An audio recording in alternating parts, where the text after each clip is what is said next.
मित्रों नमस्कार। 2014 के बाद भारत की राजनीति में भारतीय जनता पार्टी के कार्यकर्ता हो, भारतीय जनता पार्टी के नेता हो, भारतीय जनता पार्टी के समर्थक हो, सबकी जुबान पर एक वाक्य होता है दोस्तों कि मोदी है तो मुमकिन है, मोदी है तो मुमकिन है। और मोदी है तो मुमकिन हो है इसका भरोसा यदि भारतीय जनता पार्टी के समर्थक कार्यकर्ताओं नेताओं के बीच है दोस्तों, तो इसका सबसे बड़ा कारण, सबसे बड़ा श्रेय अगर किसी एक व्यक्ति को भारतीय जनता पार्टी में मिलता है तो वो नाम है अमित शाह का, देश के गृह मंत्री। दोस्तों आज जब भारतीय जनता पार्टी विगत 12 वर्षों के अपने शासनकाल के दौरान सबसे बड़ी चुनौती का सामना कर रही है कॉकरोचों के आंदोलन से, तब भारतीय जनता पार्टी के ये मोटा भाई, भारतीय जनता पार्टी के ये चाणक्य, जिन्हें अब नए भाजपा के कार्यकर्ता उन्हें लौह पुरुष भी कहते हैं, आयरन मैन कहते हैं, जो बातें सरदार पटेल के लिए कही जाती थी दोस्तों एक जमाने में, लाल कृष्ण आडवाणी के लिए भारतीय जनता पार्टी के कार्यकर्ता लौह पुरुष का इस्तेमाल, शब्द का इस्तेमाल किया करते थे, अब अमित शाह के लिए हो रहा है। तो ये लौह पुरुष मौन क्यों है दोस्तों? अगर अमित शाह जैसा व्यक्ति जिसने इस देश से धारा 370 हटाने में जिसे सफलता मिली हो, वो देश का गृह मंत्री जिसने CAA सिटीजनशिप अमेंडमेंट एक्ट में लाया हो, अगर वो गृह मंत्री देश का मौन है दोस्तों इस विकट परिस्थिति में, जब भारत सरकार झुककर धर्मेंद्र प्रधान का इस्तीफा स्वीकार करना पड़ा नरेंद्र मोदी को, जब कॉकरोचों के तीनों मांगों को हूबहू भारतीय जनता पार्टी की नरेंद्र मोदी की सरकार को मान लेना पड़ा, इस दौरान यदि ये भारतीय जनता पार्टी का चाणक्य चुप है, मौन है, तो क्या ये किसी आने वाले एक बड़े तूफान का संकेत नहीं है दोस्तों? एक बड़े तूफान की आहट नहीं है? इसलिए मैं कह रहा हूं दोस्तों कि आज विपक्ष संसद और संसद के बाहर सड़क पर हर जगह ढूंढ रहा है अमित शाह को। लगातार सवाल खड़े हो रहे हैं कि 20 जुलाई के संसद मार्च के दौरान जिस प्रकार से पैलेट गन का इस्तेमाल किया गया, जिस प्रकार से पुलिस की कार्रवाई हुई, इसके बावजूद इन सब के लिए धर्मेंद्र प्रधान नहीं जिम्मेवार है बल्कि अमित शाह जिम्मेवार है। संसद का सत्र चल रहा है दोस्तों, बहस शुरू हो चुकी है, बहस शुरू हो चुकी है, लेकिन अमित शाह लोकसभा में नहीं थे। इस पर भी हंगामा हुआ दोस्तों कल लोकसभा में कि अमित शाह क्यों नहीं है, मौजूद क्यों नहीं है, गृह मंत्री क्यों नहीं मौजूद है। उन्हें जवाब देना चाहिए पैलेट गन के उपयोग पर, उनको जवाब देना चाहिए जिस प्रकार से छात्रों के ऊपर पुलिसिया कार्रवाई हुई। विपक्ष ढूंढ रहा है लेकिन अमित शाह मिल नहीं रहे हैं। अमित शाह कर क्या रहे हैं? अमित शाह जो कर रहे हैं दोस्तों, इसका कारण है कि विपक्ष सदमे में है। दरअसल विपक्ष केवल अपना चेहरा बचाने के लिए, दोस्तों मैं कई उदाहरणों से यह साबित करने का प्रयास करता हूं दोस्तों आपके सामने, बने रहिएगा अंत तक। मैं हूं प्रदीप कुमार, आप देख रहे हैं पॉलिटिकल आइडिया। अमित शाह लगातार आईबी चीफ के साथ मीटिंग कर रहे हैं, लगातार अमित शाह गृह सचिव के साथ बैठकें कर रहे हैं, अमित शाह मिल रहे हैं सुप्रिया सुले से, अमित शाह मिल रहे हैं सुनील तटकरे से, अमित शाह अपने मिशन में लगे हुए हैं दोस्तों। किसी भी समय आपके पास यह खबर आ सकती है दोस्तों, किसी भी समय, कि गृह मंत्री अमित शाह संसद में जन्म और मृत्यु पंजीकरण संशोधन विधेयक 2026 पेश करने जा रहे हैं। क्या है ये जन्म और मृत्यु पंजीकरण संशोधन विधेयक? क्यों इतना महत्वपूर्ण है दोस्तों? क्यों इतना महत्वपूर्ण है? इस कारण विपक्ष सदमे में है दोस्तों। आप देखते हैं हर चुनाव के दौरान जब कभी भी मतदाता सूची का, अभी आपने देखा बहुत बड़ा उदाहरण है दोस्तों,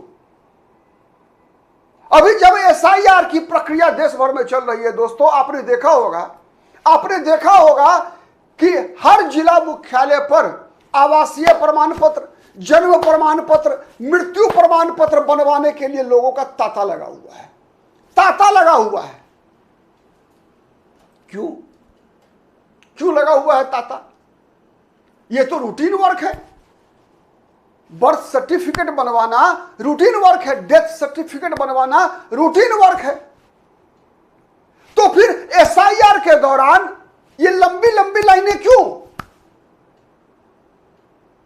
कभी सोचा है दोस्तों? एक बात भले ही मंशा कुछ अलग रहा होगा, लेकिन आपको याद होगा दोस्तों, आपको याद होगा 2014 के लोकसभा चुनाव के दौरान ही रॉबर्ट वाड्रा ने एक बड़ा बयान दिया था दोस्तों। बड़ा बयान क्या था? बड़ा बयान यह था दोस्तों कि India has become a banana capital. India has become a banana capital. मतलब क्या होता है? मतलब क्या होता है? मतलब यह होता है कि यहां पर कोई कानून का पालन करना, कोई जिसे हम कहते हैं नागरिक कर्तव्य नाम की कोई चीज नहीं होती। अभी आपने देखा ना इसी कॉकरोच के आंदोलन में विपक्ष के जितने भी चेहरे हैं दोस्तों, सब के सब पुलिसिया कार्रवाई पर सवाल पूछ रहे हैं। पुलिसिया कार्रवाई पर तो सब सवाल पूछ रहे हैं, लेकिन कॉकरोचों की कार्रवाई पर मैं छात्रों को अलग कर रहा हूं दोस्तों। आप एक बात स्पष्ट कर दूं, भारत का छात्र आगजनी कर सकता है। मैं बता रहा हूं आपको, आगजनी कर सकता है भारत का छात्र। बसें जला सकता है, सरकारी संपत्ति को जला सकता है। किसी ट्रेन की बोगी अगर कहीं पे खड़ी है दोस्तों, उसमें आगजनी कर सकता है। ऐसा उदाहरण पहले भी रहा है दोस्तों, पहले भी रहा है। लेकिन दोस्तों ये पहली बार आपने देखा होगा कि केंद्रीय सुरक्षा बल सड़क के किनारे लाठी और अपने हथियार के साथ खड़े हो, उनके पास AK-47 हो। सुरक्षा बल की बात मैं कर रहा हूं दोस्तों, पारा मिलिट्री फोर्सेज की बात कर रहा हूं। जो हमने देखा दिल्ली में कि पारा मिलिट्री फोर्सेज जिनके पास ऑटोमेटिक गन्स हैं, उनके सामने जाकर कॉकरोच उन्हें गाली दे रहे हैं, उनका मजाक उड़ाया जा रहा है दोस्तों। उनके साथ वैसा व्यवहार किया जा रहा है। आपको याद होगा दोस्तों, आज से लगभग 7-8 साल पहले तक कश्मीर घाटी में क्या होता था? कश्मीर घाटी में होता था कि जब भारत की सेना पेट्रोलिंग करती थी वहां पर दोस्तों, एक जगह से दूसरी जगह जाया करती थी, तो उन पैदल चलते हुए भारतीय सेना के जवानों के पीछे पीछे एक हुजूम चला करता था जिन्हें, और उनके ऊपर नामर्द होने का ऐसे गालियों की बौछार की जाती थी, अपमानित किया जाता था, यहां तक कि उनके पीछे पिछवाड़े पर लात मारे जाते थे। आप सबको याद होगा दोस्तों कि कश्मीर घाटी के अंदर भारत के सेनाओं के साथ किस प्रकार का व्यवहार होता था। भारतीय सेनाओं को दोस्तों रेपिस्ट कहा जाता था। दिल्ली में रेपिस्ट कहने वाले लोग होते थे, और आज ऐसे कई चेहरे राजनीति की बुलंदियों पर हैं दोस्तों। भारत में बैठकर बड़े बड़े पदों पर रहे व्यक्ति कश्मीर घाटी के अंदर जनमत संग्रह कराकर कश्मीर पाकिस्तान को सौंप देने की बात करने वाले लोग आज भी भारत के अंदर अपमानित महसूस नहीं करते हैं। ऐसा ही होता है बनाना कैपिटल। बनाना कैपिटल ऐसा ही होता है जो रॉबर्ट वाड्रा ने कहा था भारत के बारे में। उनकी मंशा अलग रही होगी, लेकिन ये सच्चाई दोस्तों आप सबने देखा होगा कॉकरोच के आंदोलन, सीजेपी के आंदोलन, प्रोटेस्ट के दौरान, कि छात्रों के नाम पर आप कभी कल्पना कर सकते हैं दोस्तों कि कई छात्र या छात्राएं, छात्र छोड़ दीजिए दोस्तों, छात्राएं अपने ग्रैंडफादर, दादा के उम्र के व्यक्ति, भारत के प्रधानमंत्री के लिए ऐसे शब्दों का इस्तेमाल कर रही थी लड़कियां, 18 साल, 19 साल, 20 साल की लड़कियां।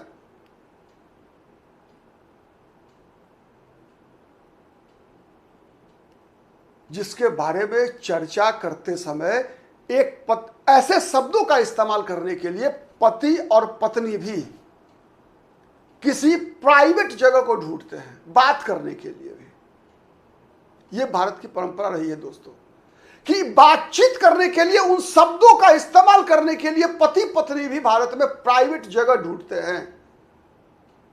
लेकिन ऐसे शब्दों का इस्तेमाल 18, 17, 18, 19, 20 साल की लड़कियां प्रधानमंत्री अपने दादा की उम्र के व्यक्ति के साथ कर रही है।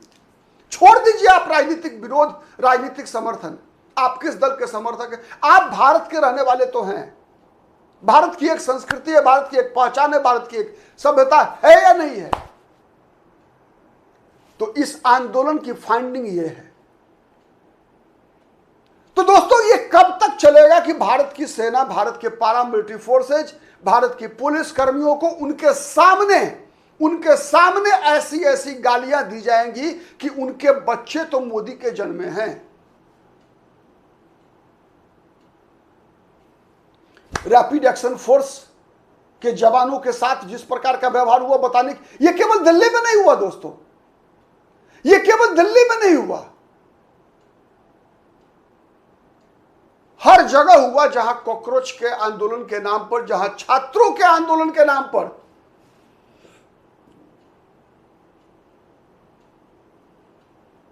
अराजकता फैलाया जा रहा था।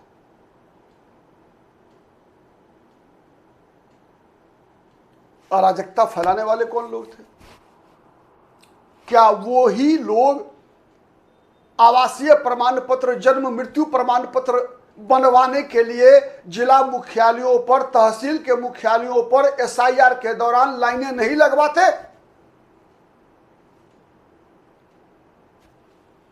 आप ढूंढिएगा जवाब दोस्तों।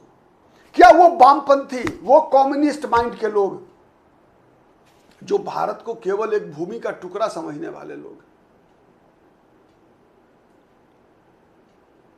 क्या वो इस कुसंस्कृति को भारत के अंदर जिसका रिफ्लेक्शन आपको इस आंदोलन में दिखा है दोस्तों, कब तक चलेगा?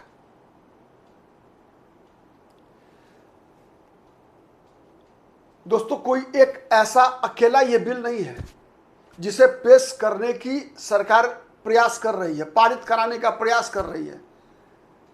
और पारित कराने के लिए दोस्तों कई ऐसे बिल हैं, चाहे वो डिलिमिटेशन का बिल हो, चाहे एफसीआरए का बिल हो। डिलिमिटेशन का बिल तो संविधान संशोधन बिल है दोस्तों, 2/3 बहुमत चाहिए, लोकसभा में ही नहीं राज्यसभा में भी चाहिए। कौन जिम्मेवारी उठाएगा इसका? तो चाहे सुप्रिया सुले हो, चाहे सुनील तटकरे हो, ऐसे नेताओं से मिलना अमित शाह के लिए कितना महत्वपूर्ण है, आप कल्पना कीजिए। कल्पना कीजिए दोस्तों कि जब एफसीआरए संशोधन विधेयक संसद में पेश होगा तो क्या यही लोग, यही कॉकरोच फिर एक बार सड़क पर नहीं आएंगे? आईबी चीफ की भूमिका बनती है, गृह सचिव की भूमिका बनती है। वैसे भी गृह मंत्री हैं तो इनके संपर्क में तो रहना ही होगा। कुछ तो बड़ा होने वाला है, वरना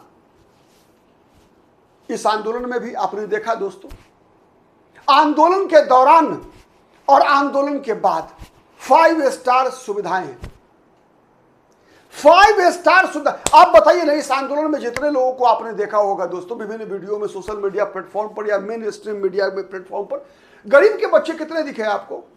गरीबों के बच्चे। याद रखिए, भारत में 80% लोग लोअर मिडिल क्लास के और उससे नीचे आने वाले लोग हैं। भारत इन 80% केवल ऊपर से 20% लोगों की बात नहीं है। ये हाय हेलो ब्रो और ऐसे करने वाले लोग जो थे, ये लोग 80% का प्रतिनिधित्व नहीं करने वाले थे। चेन स्मोकर्स 18 साल, 19 साल, 20 साल की उम्र में, आपको दोस्तों कई बार आपको हेयर कटिंग से भी आपको अनुमान लगेगा।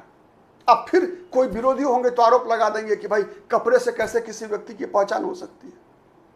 होती है। भेष, भाषा, भोजन, ऐसे सभी चीजों से हर व्यक्ति की पहचान होती है, नहीं होती है? होती है, हर व्यक्ति की पहचान होती है। कोई व्यक्ति वेश से पहचाना जाता है, कोई भूसा से पहचाना जाता है, कोई व्यक्ति भाषण से पहचाना जाता है, कई व्यक्ति अपने भोजन फूड हैबिट से पहचाना जाता है। नहीं, कुछ लोग होते हैं ना आदमखोर भी होते हैं, कहा जाता है ना कि आदमखोर है, आदमी को खा जाने वाले लोग हैं। आदमखोर जानवर भी होते हैं, आदमखोर इंसान भी होते हैं। तो हर व्यक्ति अपने कई कारणों से पहचाने जाते हैं। तो दोस्तों हर पैरामीटर पर जहां आपने पहचानने का प्रयास किया होगा तो नीचे के 80% लोगों का प्रतिनिधित्व तो आपको कम दिखा होगा या नहीं दिखा होगा, या दिखा भी होगा तो ऐसे होंगे जिन्हें बहला फुसला कर लाया गया होगा, कोई सपना दिखाया गया होगा। अधिकतर जो नेतृत्व करने वाले, चाहे वो किसी भी जाति के हो, किसी भी समुदाय के हो, आपने गौर किया होगा वो लोअर मिडिल क्लास या उससे ऊपर के लोग होंगे अधिकतर।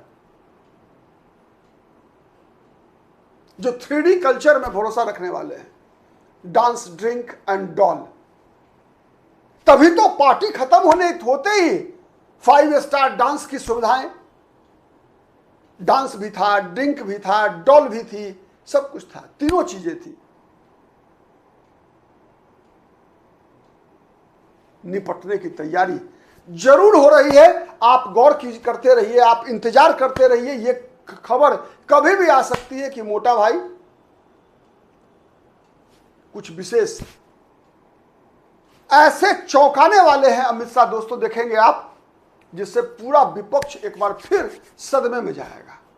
थोड़ी सी जो एनर्जी ड्रिंक धर्मेंद्र प्रधान के इस्तीफे से मिली है, वो देखेंगे वो केवल हवा में काफूर होने वाला है। इंतजार करते रहिए। आपको क्या लगता है, कमेंट जरूर कीजिएगा। आज के लिए इतना ही, फिर मुलाकात होगी किसी अन्य मुद्दे पर। तब तक के लिए नमस्कार।